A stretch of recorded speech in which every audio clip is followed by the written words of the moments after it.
जो लोग भी मेडिटेशन के बारे में थोड़ा बहुत भी जानते हैं उन्हें पता है कि बहुत सारी टेक्निक्स हैं मेडिटेशन करने की, लेकिन जो सबसे पॉपुलर, सबसे सरल टेक्निक है वो है सांस पर ध्यान देना। किस तरीके से आप सांस अंदर ले रहे हो, बाहर छोड़ रहे हो, क्या सेंसेशंस आपको इस पूरे प्रोसेस में फील हो रही हैं, इस पर ध्यान देना मेडिटेशन है। विपासना, जिसका बहुत क्लोज रिश्ता है बुद्धिज़्म के साथ, उसमें भी यही सिखाया जाता है। आपको दसियों घंटे रोज़ यही कराया जाता है कि आप एक एक बॉडी सेंसेशन को लेकर जागरूक रहो, अवेयर रहो। किस तरीके से जब आप सांस अंदर लेते हो, आपके नॉस्ट्रिल से होते हुए, आपकी विंड पाइप से होते हुए कैसे सांस घुसती है आपके लंग्स में, लंग्स को एक्सपैंड करती है, आपके डायफ्राम को पुश करती है, आपके पेट को दबाती है, क्या फील हो रहा है उस समय, सारी बॉडी सेंसेशंस को लेकर अवेयर रहो।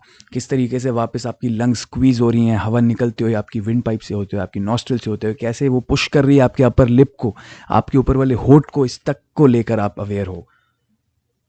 ये विपासना में लोग घंटों घंटों करते हैं, क्योंकि अवेयरनेस सार है, अवेयरनेस में डूबा हुआ है बुद्धिज्म, और अवेयरनेस पहला स्टेप है टुवर्ड्स एनलाइटमेंट। अवेयरनेस कह लो, इसको माइंडफुलनेस कह लो, इंग्लिश में आप इसको, पाली में सती कह लो, संस्कृत में स्मृति कह लो, हिंदी में इसको रफली ध्यान कहते हैं।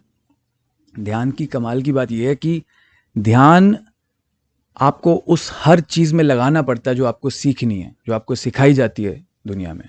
जब बच्चा पहली बार चलना सीखता है, वो कितना ध्यान देता है, उस चीज़ पर फोकस होता है, एक एक पैर, एक एक कदम रखता है, वो लंगड़ाता हुआ, गिरता हुआ, उठता हुआ।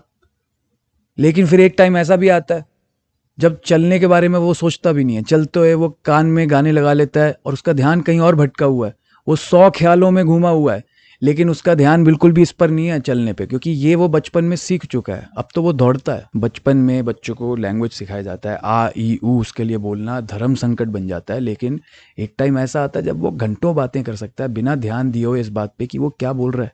इस चक्कर में प्रॉब्लम कई बार हो जाती है, लोग गलत सलत बोल आते हैं, लड़ाइयाँ कर लेते हैं, गलत ओपिनियन कहीं दे आते हैं, अंदर की कोई ऐसी बात निकाल देते हैं जो उनको नहीं निकालनी चाहिए थी, क्योंकि वो ध्यान देना बंद कर देते हैं इस पे कि क्या बोल रहे हैं, वो किस तरीके से बोल रहे हैं। फिर वो सेकंड नेचर बन जाता है।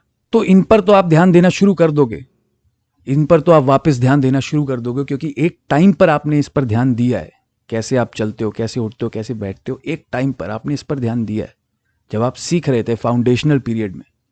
लेकिन एक ऐसी एक्टिविटी है जिस पर आपने कभी ध्यान नहीं दिया, क्योंकि आपको वो कभी सीखनी नहीं पड़ी, वह है सांस लेना। सांस लेना कोई सीखता नहीं है, लेकिन पहली बार जब कोई आदमी सांस लेता है तब उसकी ज़िंदगी शुरू होती है, और जब लास्ट बार वो सांस लेता है वहाँ उसकी ज़िंदगी ख़त्म होती है। एक चीज़ जो आपके साथ पूरी ज़िंदगी रहेगी, जिसका रिश्ता आपके साथ जुड़ा हुआ है बचपन से मरने तक, वो चीज़ आपने सीखी नहीं है, बाकी हर एक चीज़ आपको सिखाई गई है। तो अवेयरनेस में इतना ज़्यादा डूब जाना कि ऐसी चीज़ पर भी ध्यान देना जिस पर आपको ध्यान देने की ज़रूरत नहीं है। अगर आप सांस पर ना भी ध्यान दो तो भी आप सांस लेते रहोगे, और इसी वजह से सांस पर ध्यान देना ज़रूरी है, क्योंकि कहीं एक भी पल सांस लेने का भी बिना अवेयरनेस के ना चला जाए।